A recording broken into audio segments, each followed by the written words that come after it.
بسم اللہ الرحمن الرحیم۔ السلام علیکم ویورز، آج ہم بات کریں گے خواب میں گندم دیکھنے کی کیا تعبیر ہے۔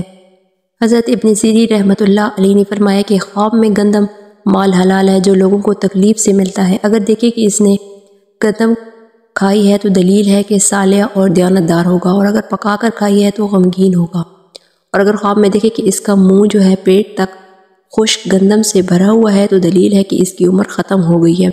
حضرت ابراہیم کرمانی رحمۃ اللہ علیہ نے فرمایا ہے کہ اگر دیکھے کہ گندم کے خوشے کھاتا ہے تو دلیل ہے کہ اس کے ملک میں قحط اور تنگی جو ہے ظاہر ہوگی۔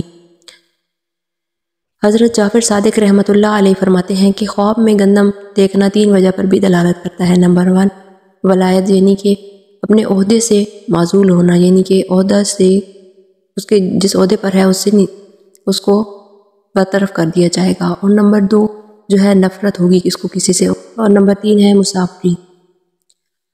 اور اگر خواب میں دیکھے کہ بھونی ہوئی گندم کھاتا ہے تو دلیل ہے کہ کچھ نفع پائے گا، اور اگر دیکھے کہ گندم اپنے وقت پر کاٹی ہے تو یہ اس بات کی دلیل ہے کہ اس کو بہت زیادہ رنج، غم اور پریشانی کا سامنا کرنا پڑ سکتا ہے۔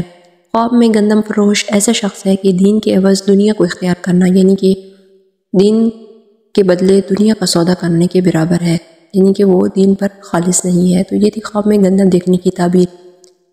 اگر آپ نے اس سے ریلیٹڈ کوئی بھی خواب دیکھا ہے تو کمنٹ میں اپنے خواب بیان کر سکتے ہیں۔ تو ملتے ہیں نیکسٹ خواب کی تعبیر کے ساتھ، تب تک کے لیے اللہ حافظ۔